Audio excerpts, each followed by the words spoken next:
All right, everybody, welcome. Thanks for being with me today. Today we're going to talk about some looking backwards. Today I'm going to talk about 9 biggest mistakes I made my first year in real estate investing. And I made a lot of them, and I'm hoping that by talking about these, it can help you get further faster than I was able to, because wisdom comes with experience, and experience typically comes with time. And looking back on some of these was a fun adventure, and I'm excited to share it with you and let you know some of the things that I would do differently if I could rewind the clock. I did a lot of things that I'm excited about. I made a ton of mistakes. And because of that, I was able to learn and grow because of all that. So super excited to have you with us today. Let's just jump right into this. 9 biggest mistakes my first year in real estate investing. And a couple of things we're going to go over, and a couple of things you're going to learn today is how helping senior owners can be an opportunity. Every single week, I do a special way on finding properties. And today's finding property tip is going to be on senior owners. We're obviously going to go through the 9 mistakes I made during my real estate. I'm not going to let the cat out of the bag quite yet as to what they were. We're also going to talk about how to overcome the fear of investing. You maybe are worried about getting started or scared about getting started. And today we're going to talk about how to overcome that fear of investing. So our agenda, and if you're new, welcome. Every single week we do this live cast. It is at 6 p.m. Eastern Standard Time. I do a welcome and update, which we're doing now. We do a real estate news and what's happening. Every single week I do a finding tip of the week, and this week's going to be on senior finding homes from seniors. And then we're going to do the topic of the week, which is the 9 mistakes I made in real estate. Excuse me. At least you know it's live because I'm sneezing. Topic of the week is the 9 mistakes I made. And then every single week I do a free T-shirt giveaway where one lucky winner listener is able to get a DoHardMoney special T-shirt. And then I give a free tool of the week. Every single week I give something away. I want to give you something you can use and put in practice. So this show's for entertainment purposes only. Before you make any financial move, consult with a real estate professional, attorney, CPA, or other professional in the subject matter. Everybody's situation is different. There is not one size fits all approach. DHM may receive payment on the show for sponsorships, guests in the forms of books, giveaways, items, discounts, or other remunerations. As with anything in life, results come from education, following a system, hard work, and determination to follow through until the end. That one's my favorite. Okay, so a big welcome. If you're listening here, please tell me your name, your city and state that you're investing in. If you're new, I'd like to know that as well, because I'd like to give you a shout out and a hello. And if you're watching this recording, please join us live every Tuesday, 6 p.m. Eastern Standard Time, and you can be on our live. And the nice thing about the live is you can ask questions. Over here, I've got my chat going, and I've got can answer questions, that types, like Ed just asked a question, which I'm going to answer here in just a minute. So T-shirt giveaway. Every single week I give away a shirt. At the end of the live cast, we announce last week's winner. So this starting now on is for next week's winner. And so we'll be announcing that. So if you want to be the winner and get a free shirt, here's what you need to do. You've got to ask great questions and leave positive comments, have high interaction, and comment on the recorded video, because after we record this on the live version, then we'll do this. We'll actually do this as a recording. The recording gets done and it's posted on YouTube, so you can go back and rewatch it. I've had lots of people say, hey, can I get those slides? Can you slow down and not talk as fast? Or whatever the case is, all of that can be done by watching the recorded video. And when you do that, if you can leave some comments, some thumbs ups, and some great comments, it's really helpful for me and helpful for YouTube. So a couple of things here. Our shirt that we're going to be giving away this week is our I Flippin' Did It So our t-shirt winner for next week is going to be getting this I Flippin' Did It shirt right here. It's got our little DHM on the back there. I'm also going to be giving away a DHM mask right here. This week's winner of the week that we're giving out at the end of today is getting the I Made It Through Rehab DHM shirt, and also the same mask will be sending out there. So those will be going out your way for whoever the winner is. That we'll be announcing, and they're on the slides. We already decided we have one winner per week. If you like these live casts and you want to see them continue, I really need your help. I've had this goal for a long time to get to 5,000 subscribers. We're currently at 4,840. My goal is 4,860 by the end of March. I only have a couple days left to go, looking for 20 more subscribers. We're closing in on that 5,000 mark, which I'm super excited about. So we got a few questions that I want to answer here. So let me jump over to this screen. Ed says, what do you charge for access to hard money? Ed, that's a little bit of a complicated question depending upon what your needs are. I think the best thing is just give us a holler. I will have, we'll post the phone number as to, you can give us a call. You're gonna wanna talk to one of our associates. So that would be Hunter, or that would be Carlos, or that would be Zach. But if you wanna call and talk to one of our associates, they can find out your needs, because that's like asking, how deep the ocean is. It really just depends on so many things. So we want to understand your needs and figure out what that looks like, and then give you some options there. David from Gathersburg, MD. I am new. David, thank you for being with us. When you say you're new, are you new to being on the live cast or new to real estate in general? I'd really like to know, but welcome and thank you for being here. David saying hot for retail. It is, absolutely. Let's see, Roche is here. Roche, thank you for being here. It's great to know that you're here again. I appreciate your support. If you don't know, Roche is a regular, and love having you be with us. Say, Ed, I was charged a fairly large fee to sign up. Fantastic. Yeah, Ed, give us a call. Love to chat with you. I'm not sure if that was with us or with somebody else or whatever the case is, but yeah, we'd love to chat about it. Okay, guys, so every single week, we're doing this live cast, but in addition to that, I am doing a video of the day, and I call it a Just Ask Ryan video of the day. And so you'll get notified of these. If you subscribe to the channel, you'll get notified. So like a bird deal example or an absentee owner. These are questions that you guys ask. So if you have questions, all you've got to do is type it in one of the comments of those videos, and I will create a video just like that for you and put it on YouTube. It's typically a 5-minute video, give or take. Sometimes they're a couple minutes or 7 minutes, but it's a quick watch, something you can watch every single day to help answer some of those questions and get answers that you may be looking for. So check that out. Hit the thumbs up button if you're enjoying those. Please subscribe to our channel and hit that bell notification. Our channel's name is DoHardMoney, and it really helps if you leave a comment on the recorded video and tell someone else about it. Let me get back to a few questions here. You give good advice. Thanks, Roche. I really appreciate that. You're super kind. Love the comments, guys. This is a comment from Marcus. Investor's Edge is awesome. Highly recommended for those who do not have it. I appreciate that, Marcus. We spent a lot of time making that thing amazing, and we'd love to have it. And we're going to show a few examples with that today. Don Slade says, thanks. I will have to rewatch. This was a great one. This one was great. So yeah, thank you, Don. I really appreciate you being with us. Okay, let's see here. Glad to have you. Yep. Let's see here. David, glad you're with us today, David. New to real estate investing, but it sounds like you've been on our live cast before. So thanks for being with us, David. If any of you are not currently subscribers and you hit that subscribe button, type it in the chat, because I want to give you a personal thank you for doing that as well. Okay, so what you will get from today, every single day I'd like to give, or every single week, I'd like to give a resource out that you can use and help you in your real estate investing. And today's resource is I wrote a book called How to Get More Money You Can Ever Handle, a Real Estate Investor's Guide to Funding Deals. I will send you an e-copy of that. It sells on Barnes & Noble and Amazon and Ingram and those types of places for, I think it's $19 or $25. I don't know.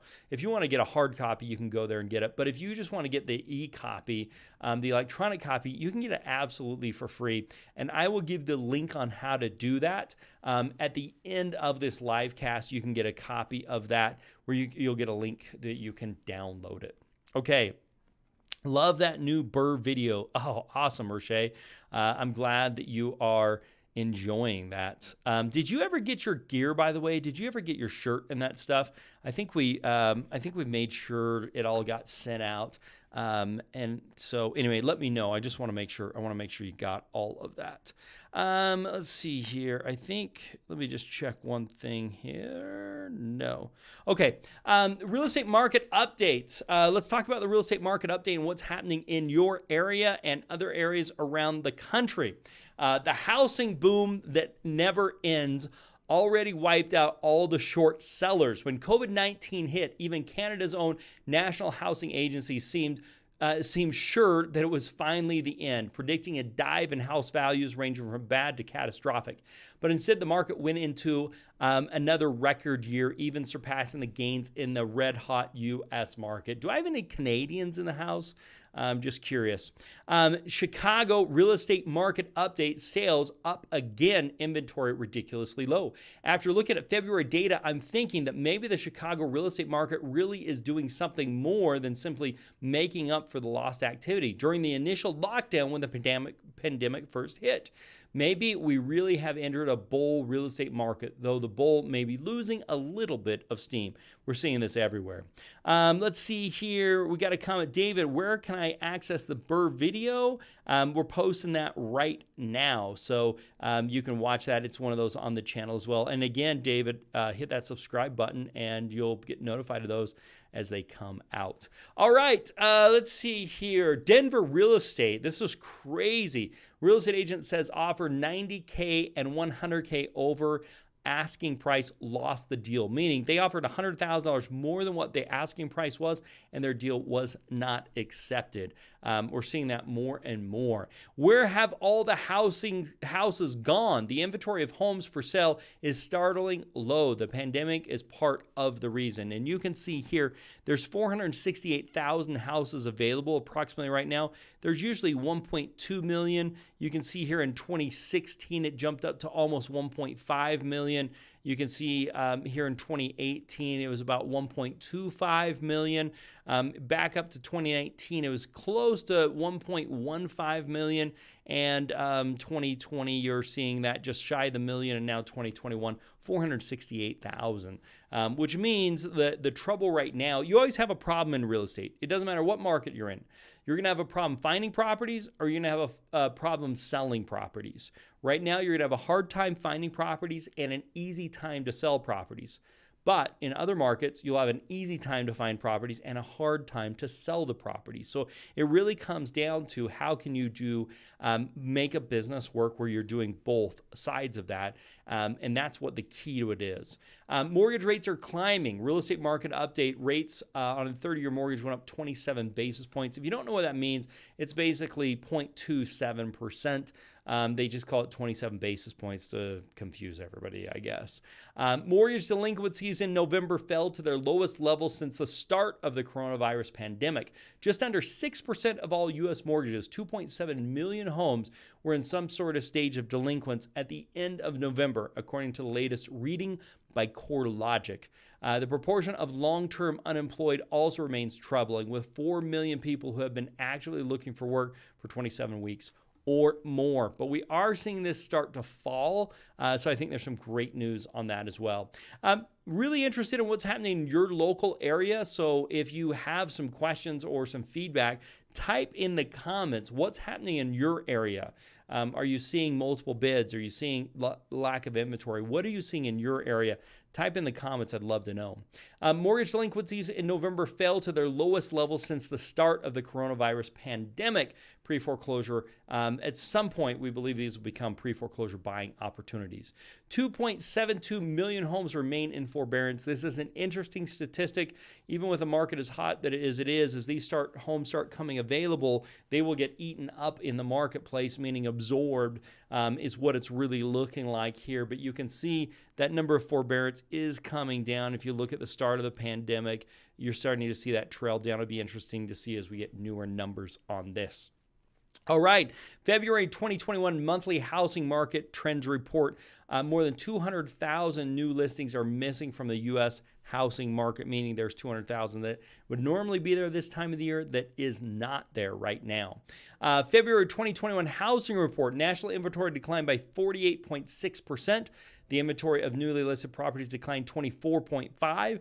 The February national median listing price was $353,000. It's 13.7% higher than it was compared to last year. And nationally, the typical home spent 70 days on the market, which is 11 days less than it was than the previous year. The previous year was a great year as well. So we're seeing some really, really strong housing coming out of this. Housing market stays tight as homeowners stay put. The typical homeowner in 2020 had remained in place for 13 years, up slightly from the 12.8 years in 2019, and well ahead of 2012's reading of 8.7 years. What does this mean, guys? This means people are staying in their houses longer, and they're staying put because of the pandemic more than likely, which means as we get vaccines and people start feeling better, we're hoping that we'll see some more of this coming on the marketplace. The U.S. housing market, high demand will continue to keep prices high.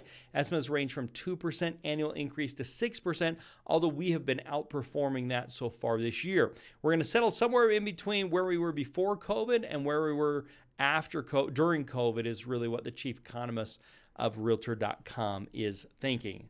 David says, I'm my area of Gatlinburg, multiple offers per property, contingencies to contracts are being waived, meaning like inspections and that appraisal maybe, and offer prices are going well over list pricing. Incredible.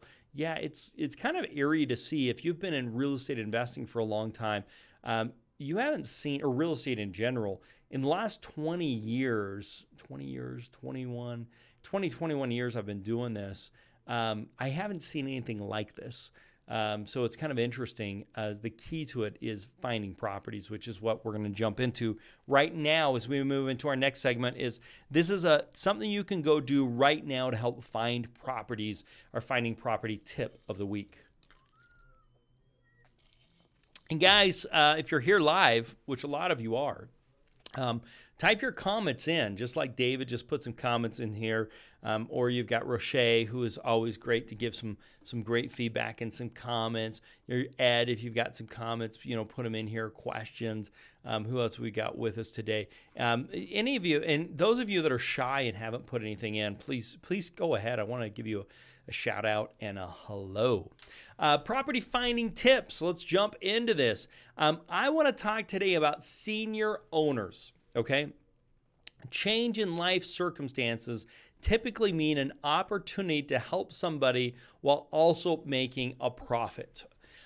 If I owned a home, and in many cases, if a home's owned by a senior, you're going to find a couple of things, right? You're going to find it has a low mortgage amount or it's paid off in most cases. It hasn't been updated in most cases. The speed and convenience for most people in this situation is more important than getting the highest price. The home has gone up many times in value since the original price is really what it comes down to here. Jermaine, hi, I'm Travis. Oh, okay. Hi, Travis. Thanks for being with us. Let's see, too easy to find senior. There's two easy ways to find senior homes. One, you look at length of ownership. We talked about it earlier. The average person staying in their home somewhere around 12 years. So that's the average. So if you find somebody who's been in their home like 20 years or 25 years, then you might be looking into a senior type situation. The other one is senior living centers. We're going to talk about how you can tap into senior living centers to find properties. And this is happening every day, guys. Tony from Chicago, I'm new to the channel and investing. Tony, hit that subscribe button. Let me know you're our newest subscriber, and we'll celebrate together with that. Length of ownerships. Okay, you can look up free and clear properties. That's also a way of trying to find these seniors, but that can also be investors that have bought the property, or it can be wealthy people that bought the property. It may not get what you're looking for. So that's a common way of saying, I just want to look at free and clear properties. That is an owner that's been in the home for some time and an owner that has a home that's in need of repairs. We've talked about this before, but the typical homeowner in 2020, 13 years. So 1 in 4 homeowners has lived in the property, the same home for 20 years or more, the study actually showed. So Investor's Edge, we can take a look at ownership time period. Anytime somebody lives in the home for 20 years plus, it's somebody that we want to consider going after. We can also go after free and clears if you want to as well. That's pretty easy to do that. And we can go over the ownership information and also talk about the years of ownership. Tony is our newest subscriber. Thank you, Tony. Appreciate it. You're going to love the community and love the channel. 20 years plus years does not mean the loan is paid off. We've got to keep that in mind because they may have refinanced the property several times and may have pulled out some equity, may have gotten a second loan. The hope is they have not done this and they have a property that's in need of repairs. That's what we're targeting. That's what we're going after. Because if they're in need of getting rid of the property and the property's in need of work, and they want to get money out quickly, then the speed and convenience is more important than the price, which is an opportunity for us to be able to help them out in the situation. So it's a great win-win. We want a property that's in poor condition. We want a property that's out of style or not with the newest trends. This means that they're not getting full retail on a resale, or they may not be able to get somebody that has an FHA buyer. This is a perfect deal for investors. Now, I want to show you this real quick, just so that everybody knows how this works. So let's just talk. Let's see who's here. Okay, Tony's from Chicago. Let's just see here, Chicago, Illinois. So we'll just come here to Chicago, Illinois. This is in our Investor's Edge. And if you come here to the filters, one of the things that you're going to want to be looking at is ownership information and time on owner. Let me see. Or maybe it's under the mortgage. I can't remember which one it's under. Let me double check. Let's see here. 20 years plus. Ownership information, years of ownership. Ownership information and years of ownership. Here we go. So let's just say we want people to own the house for 20 years or more. There's 90 or 368,000 properties in Chicago where the ownership has been 20 years or more. Now we may want to come here and say we want stuff that's just single families, condos. Maybe we don't want any plexes with that. It's going to bring our number down 188,697. And maybe you're like, well, you know what, Ryan? Let's come back to ownership information. Maybe you're like, I think 20 is not enough. Whoops. I want to go 25 years. So let's come to the ownership information and type in a big old 25 years. So 25 years, single family houses, there's 146,000 properties that meet that criteria. The other thing you can come down here is say, I want to make sure there's actually some equity. So let's make sure there's at least maybe $100,000 of equity in there. Let's see what that looks like. So this is, I think, Tony, who's our newest subscriber. I'm doing this all for you, man. So here, there is 111,580 homes in Chicago that are single-family, townhouse, row house that have over 100,000 of estimated equity. That is 25 years or more they have been in the same home. Okay, so this is gold right here, guys. So we can go and we can market to these guys, call these guys, whatever you want to do. One of the things you can do with this is you can actually build your list. This is a huge list, but you can add this to a list. This is a demo account. Typically, you get up to 10,000 records. This is 1,000 records. But basically, let's don't select them all. Let's just unselect these. What you're going to do with these guys is just kind of add this and add it to a list. I create a new name for the list, and we're going to call this 25-year owner plus 100K equity, Chicago, Illinois. Typically, I do city and state first, but let's just kind of add that to the list here. And then the next thing we can do, once that's saved to the list, then I can come down here and do a skip trace. And with a skip trace, I can get the phone numbers. So Tony's already asking me about skip tracing. It's built in, Tony. I know you're new here, but I'm just teasing. So hang on. This is just taking a minute. Probably got too many things going. So you can hit a button and just do the skip trace as well, because this is going to save. And then we can hit a button that'll do the skip trace to make the phone calls. And there we go. 3 properties added. I don't know why it took so long. So I just come here to skip trace, select the contacts. I can come here and find the groups, 25 years ownership. I can select all those guys. I can hit done, and I can move forward with skip tracing these, which I'm not going to do on the live because I don't want to like give out their phone numbers and that type of stuff. But you can hit the button. It'll then 12 cents a record. Now with the skip trace, and it's a third-party service that we use, you actually get cell phone numbers, landlines, and email addresses.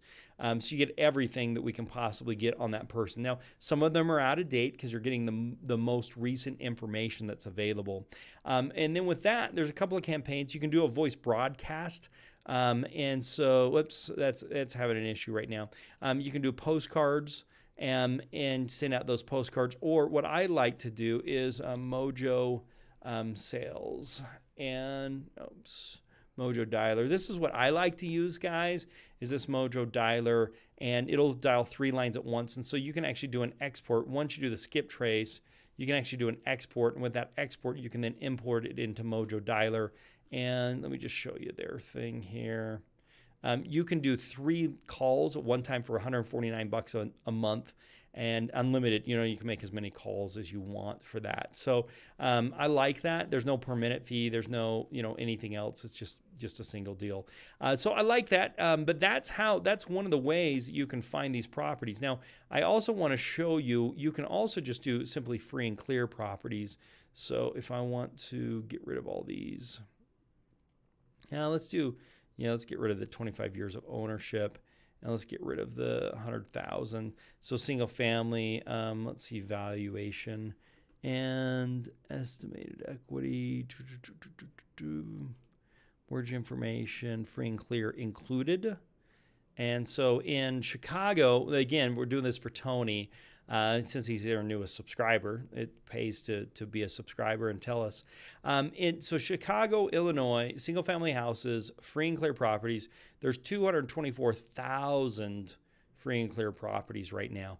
Now, you may want to come in here and be like, well, I don't want to call these multi-million-dollar houses, so I can come back here to value information, say estimated value. I don't want to call anything that's over maybe $650,000, let's say. And let's say I don't want to call anything that's under $75,000, call or email or whatever the case is. That's going to limit my list. There's 192,310 that are on that list where it's single family, condo, row house, 75,000 to 650,000, and it's free and clear. So that's what we're looking at with this list. And then you can narrow it down more by zip codes, or you can say, I want to make sure it's not, it's not on the market. It's not listed with an agent right now. We can keep sorting this list down to get where we want it to be. You can put in zip codes, whatever the case is. But Tony, this is the type of stuff you can do. There's 188,000 people that have it's between 75 and 650 free and clear property, single family.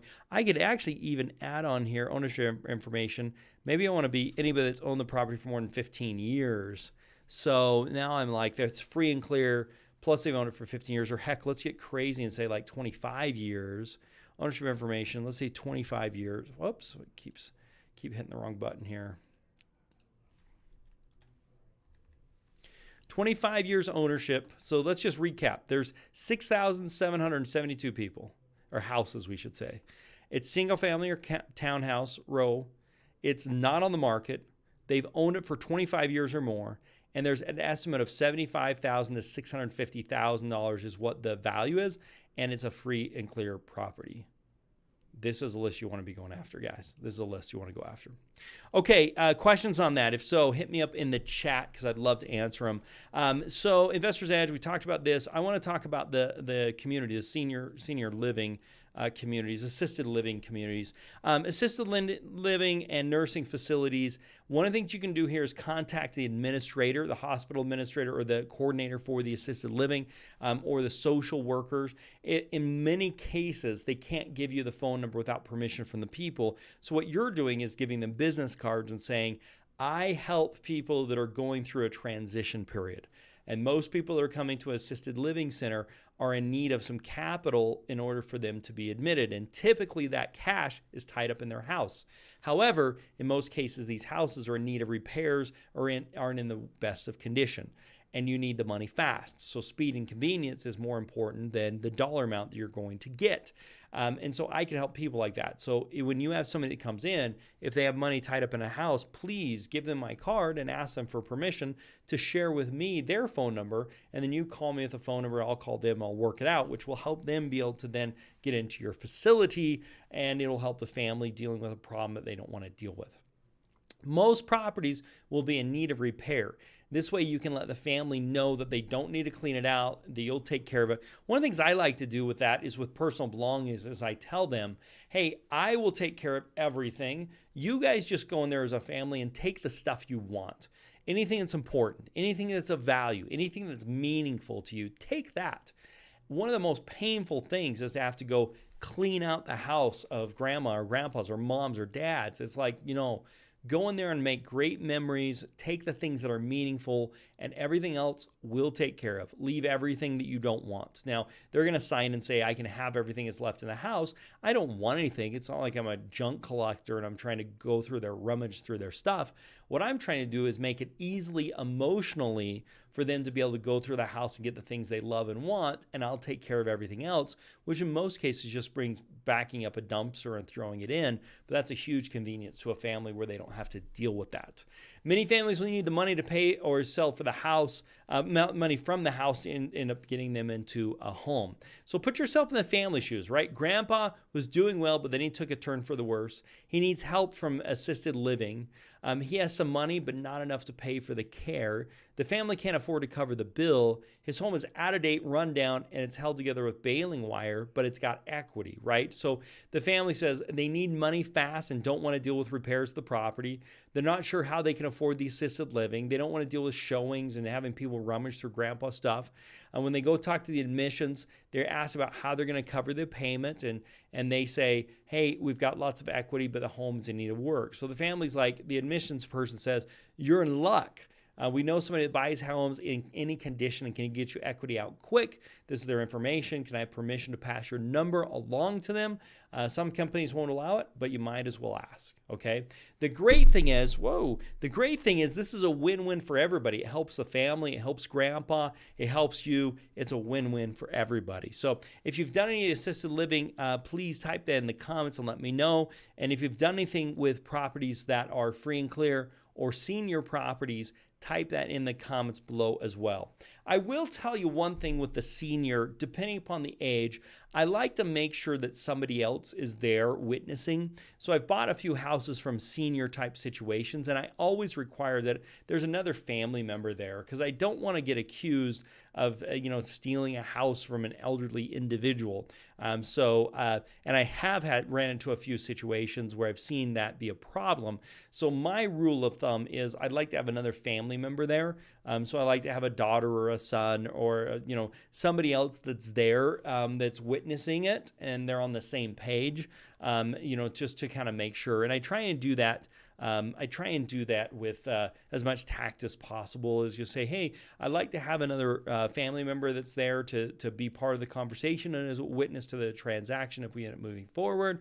Can we schedule a time that your son could be here or a family member, whatever the case is? Because I want to make sure the family's involved and don't feel like I'm just trying to take advantage of a person or a situation, which can easily be thought about if they're not involved in the conversation. Okay, guys, this is the moment you've all been waiting for. 9 biggest mistakes I made my first year in real estate. But I got to get a drink. Guys, if you got some comments, some questions, type them in the comments and we'll get those answered. I guess I should say guys and gals. All right, 9 biggest mistakes I made my first year in real estate investing. What you're going to learn today is the 9 mistakes I made when I started in real estate. How to overcome the fear of investing. Number 9, waiting too long to get started. Guys, I was freaked out about getting started. I don't know if you're freaked out. If you are, put it in the comments and let me know. But I was just too scared to do it. I had a fear and it crushed more dreams than anything else. I was just plain scared. As a matter of fact, and I'm going to get into this. As a matter of fact, I was so scared. I was a real estate agent, and I was buying some rental properties for myself, and that was comfortable, but fix and flipping was too scary for me, that I went and found other people that want to do fix and flips, and I found a property for them, and I helped sell the property, so I got both sides of the commission, and they ended up fix and flipping a property and making all the profits. And so I did that for a lot of people. And then finally, I got up the courage to actually do my first fix and flip. I think it's most important to think through the worst case scenarios. Most times we take into account a major market correction or an earthquake. Like what's the worst thing that could ever happen? These things are once in a decade or once in several decade kinds of things. And I think it's best to know that a reasonable worst case scenario, not a worst case scenario. This is like, what's a reasonable worst case scenario? For example, what's the lowest I think this property will sell for right now? Not if there's a hurricane or earthquake or something like that. Understand and be okay with that risk, right? So what's a reasonable worst case scenario? What's not the end of days worst case scenario? So I'm saying, what's the worst case scenario on this deal? Worst case scenario is I'm going to sell the property not for $250, I'm going to sell it for $220.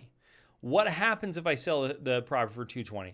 I break even, or maybe it's I lose $5,000. Okay, am I okay with breaking even or losing $5,000? If the answer to that question is yes, then I move forward. And kind of my thing was, as long as I felt like a reasonable worst case scenario was that I would break even, then I would move forward with the deal because I was risking my time.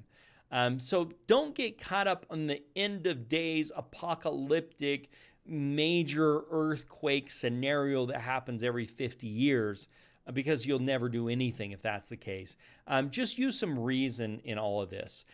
The other thing that can help this is, what is the best case scenario? What does the best case scenario look like? And am I okay with that worst case scenario? We're typically most afraid of the unknown. And so not knowing is scarier than the actual problem. So knowing helps us face the problems.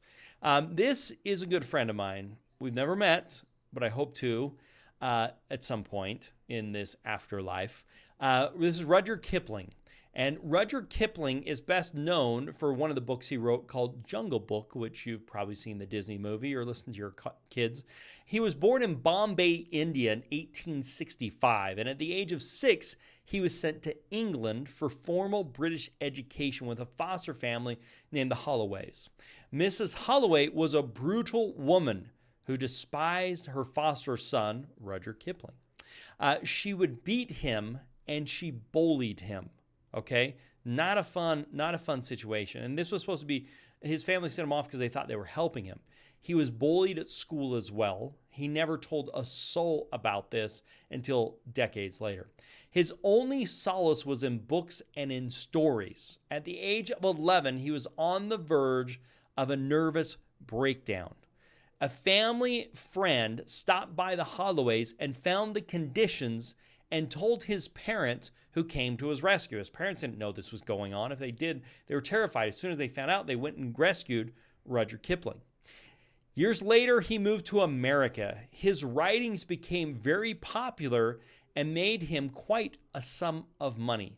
He married his best friends and book publisher and honeymooned to Canada and to Japan. He found out that the New Oriental Bank Corporation had failed, and he lost all of his money, everything. They moved in with friends, and years later they had a child. He wrote the Jungle Book and had more success. He had falling out with his best friend and his publisher, who was also his brother-in-law. The fight with his publisher was on the front page of the U.S. newspapers. He moved back to England. On a trip back to New York, he and his daughter caught pneumonia. His daughter, Josephine, died later due to the causes of pneumonia. World War I broke out, and he encouraged his only son to enlist. His son had eyesight problems like his dad and was not allowed to enlist. However, he had a connection and was managed to enlist in the Irish Guard. Less than a year later, they received word their son was missing. He went to France to try and find his soldier son in a war-torn country. Think of this. He told his son to enlist, and he helped him do it. And his son's body was never recovered. He once again mourned the loss of a child. He wrote this poem. Please listen to these words. They're absolutely remarkable. If you can keep your head when all about you is losing theirs, is blaming it on you. If you can trust yourself when all men doubt you, but make allowance for their doubtings too. If you can wait and not be tired by waiting or being lied about, don't deal in lies. Or being hated, don't give word to hating, and yet not look too good, nor talk too wise.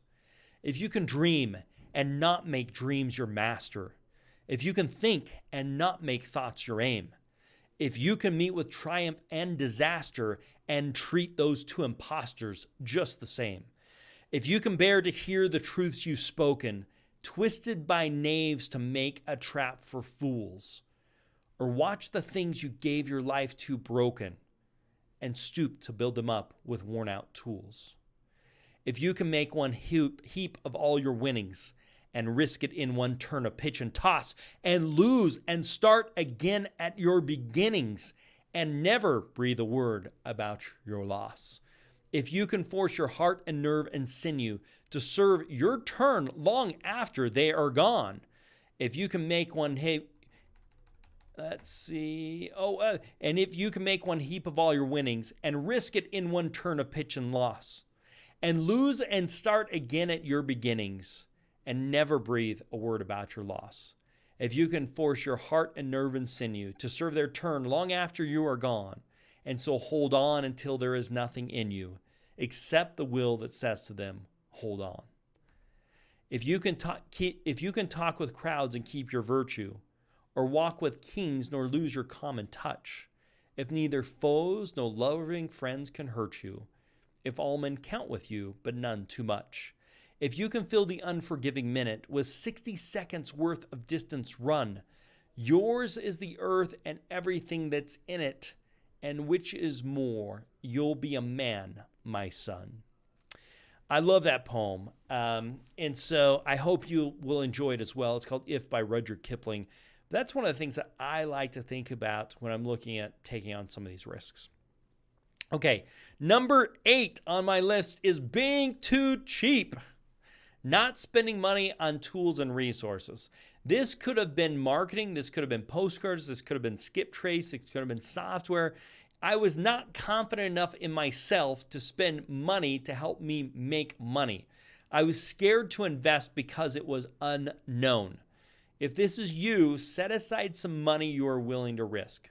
Be careful and mindful, but don't let this hold you back. Worst case, you cannot get any return on it. Just say, worst case, I get nothing out of it. But best case, what would best case look like if this tool or resources works like it's supposed to? Could you live with both the best case and the worst case of both of these? Because many times this can be the difference between success or failure, especially in today's high-tech environment. The right tools can be the difference of having success or failing. You can do everything right, but if you do it in the wrong place, you won't have success. Many of you know I like to fish, but if you're fishing a lake that has no fish, you're not going to catch anything, no matter how much time and no matter how much effort you put in there. You can buy the best gear, you can do the best things, you can spend all the time in the world, but if you're fishing in a lake that doesn't have any fish, you ain't going to catch anything. And so lots of these tools and resources can help you know where to be fishing so your probability of success increases drastically. And I'm not talking about buying a new car, brand new car for your business.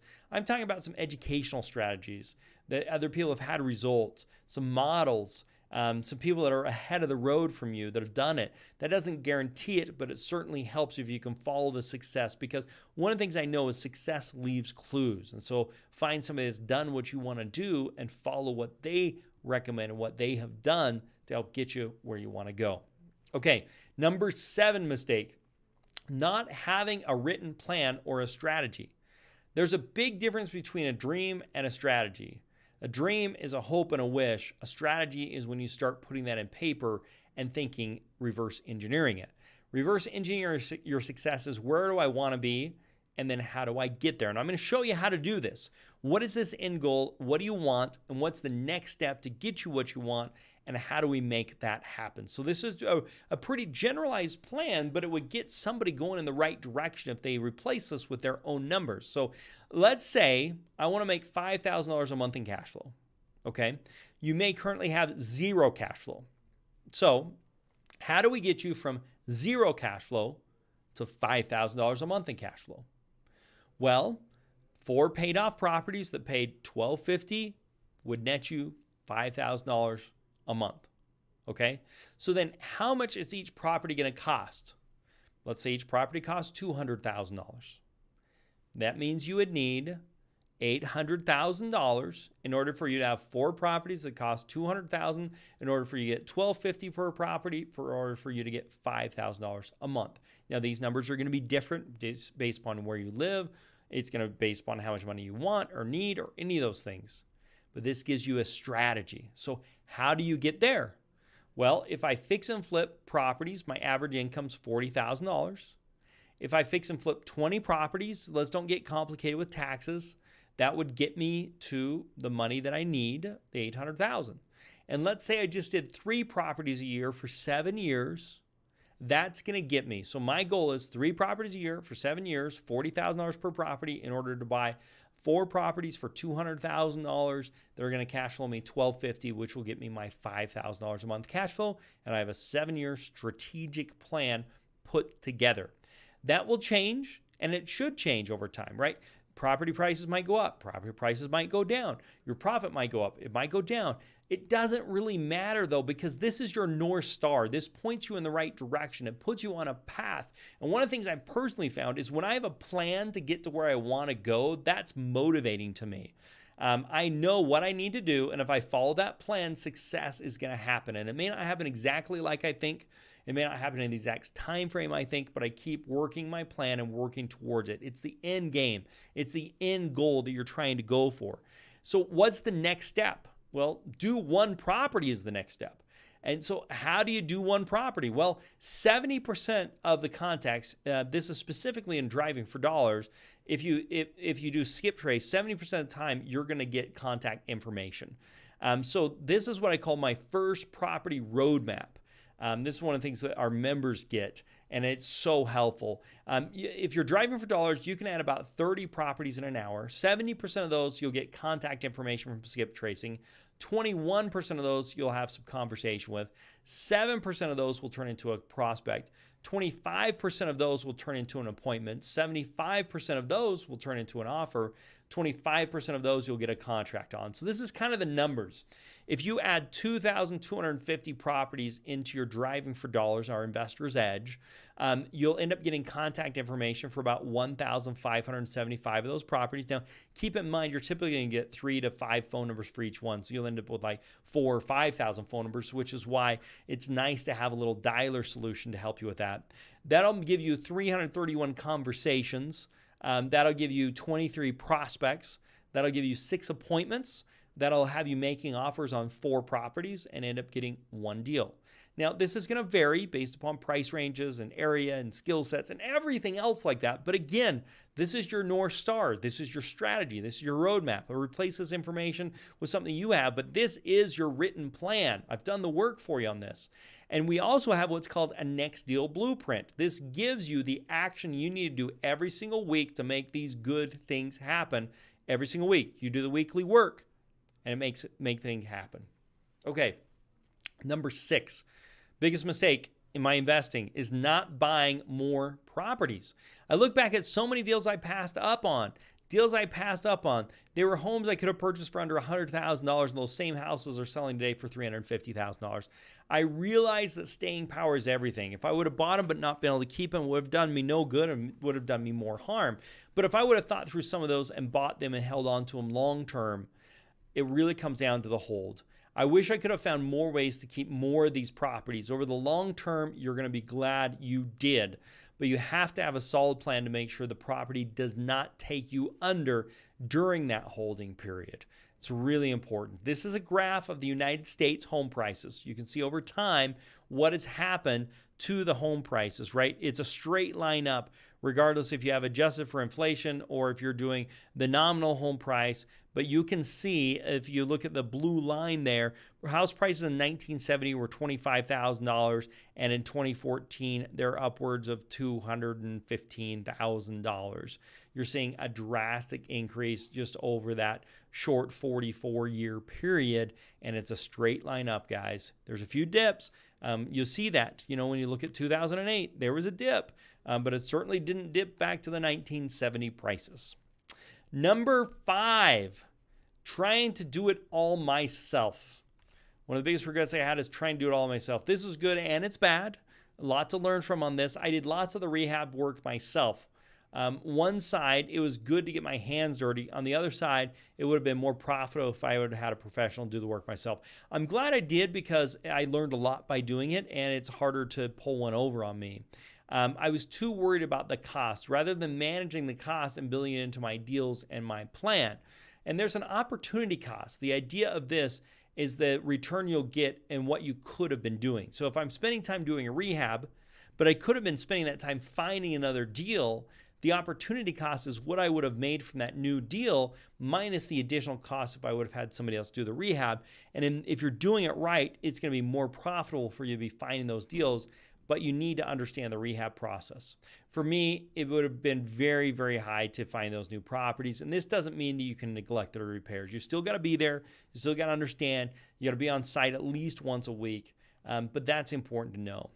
Spending time the best way, as much time as you can spend on your first job, even swinging the hammer, will set a foundation. But the attitude of hiring good contractors to do the work is really where you want to go.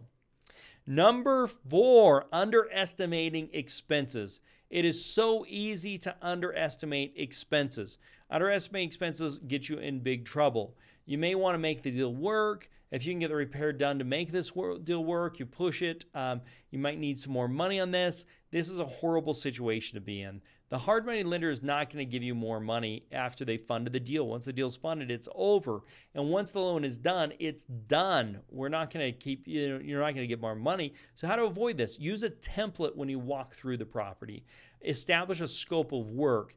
If you want to get a template that I use, just text your email address to this phone number, 435-294-0433. Again, 435-294-0433, and you get a copy of the exact scope that I use, the template that I use, so you can check that out. Just text your email address to that number. Okay, contractor pricing. Don't use a contractor bid. Use the template with scope of work. Get an itemized price for each item from the contractor. So 2 contractor bids, always get 2 contractor bids. If you get one, you can find yourself in big trouble. They need to be independent from each other. This will give you a really good idea of what it will cost to get the work done. I just got 2 contractor bids. Granted, this is a whole different other project, but the difference between the bids was probably about 15%, but it gave me an idea of where I'm going to end up. Low bids. Many contractors bid low with the hopes to do change orders to increase the price afterwards. This kills the investment. Having a plan and an outline up front is really what's necessary, and that's where this form really comes in. Detailed scope of work makes all the difference to make sure you don't get into this problem, because with the low bid, if it spells out everything, then you are going to know where the issues are going to come up and pop up. Also, having a general contractor service agreement that spells out the terms, so the general contractor is bound to go ahead and finish that job at the pricing he'd given. Okay, mistake number 3, not finding a mentor or a system quick enough. I was too hard-headed, guys. My advice is I've changed my tune. I now pay for lots of advice. I did not understand that someone could save me so much money more than what it actually cost me. If you have to be careful with this, you have to make sure you have a good mentor. You have to be following a good system. But being around somebody that has been there, done that really rubs off on you. It's really impossible to know everything and all the problems and challenges. But if you can know somebody that's already been through those challenges, it can help make your journey a lot faster, a lot smoother, and a lot more profitable. And it made a big difference. Help me overcome those hurdles. Okay, mistake number 2, not arranging financing early enough. I went and found a deal, and before I knew how I was going to get the money to do the deal, this was a mistake. I should have made relationships with hard money lenders, taken their advice, gone and find deals I knew they could fund, and then gone and found my deals. That way I can do all my numbers. I know what they charge. I know what they like, if they like these types of properties or these types of properties. If I know that what they're going to be willing to fund, because I could go find a property they're not even willing to fund. Find properties that I know a lender will move forward on. Okay, guys. Mistake number 1, trusting others to give values rather than learning myself. My very first deal, a real estate agent did the values. They were overly optimistic. He made a commission if I purchased it, and I did not, and I didn't get anything. So he had this vested interest in making sure the deal went through. Understanding how to do values is critical to your success. Understanding the neighborhoods. Last week's live cast, we talked about how to analyze deals in 20 minutes or less. Highly recommend you check that out. It goes in details about how to make sure you are valuing these properties correctly. All right, guys, lots to go over. I hope you've enjoyed this. Which one of those 9 was the one that resonated the most with you? Type it in the comments below because I would love to know.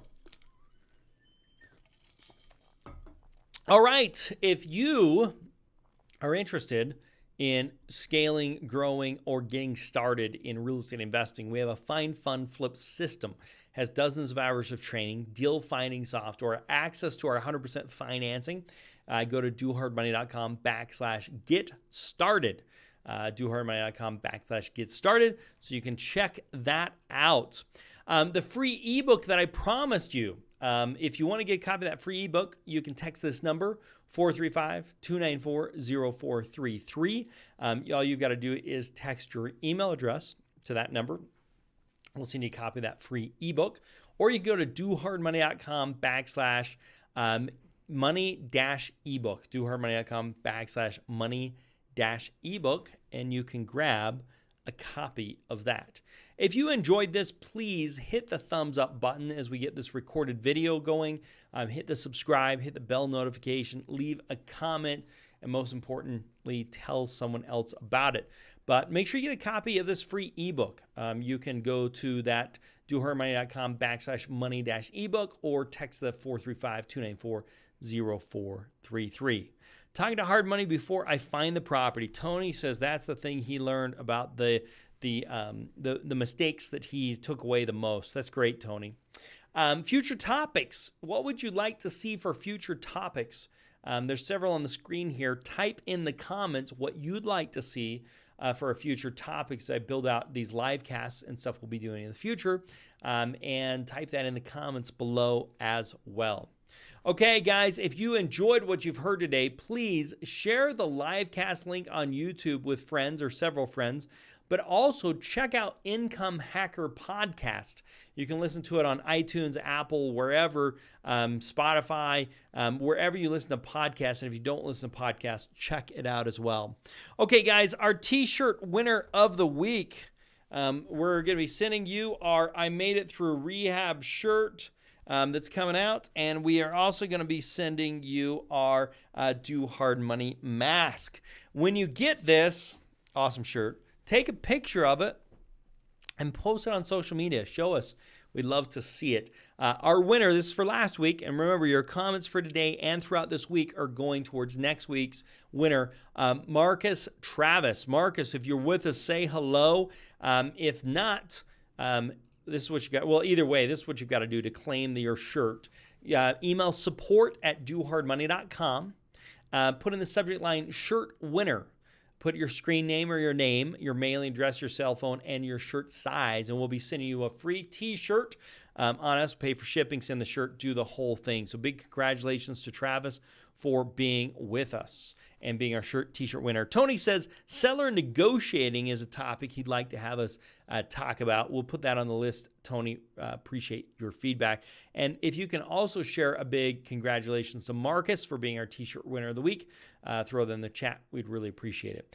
All those who participated this week, to find out if you're going to be our t-shirt winner next week, join us next Tuesday live at 6 p.m. Eastern Standard Time, and we'll be giving up who is our t-shirt winner for next week. Otherwise, I appreciate you being with me today. I hope you've enjoyed it and can learn from my mistakes and can help get you to the next level. I really appreciate you being with us. I'll be here same time, same place next week, 6 p.m. Eastern Standard Time. Otherwise, make it a very profitable day, and bye for now.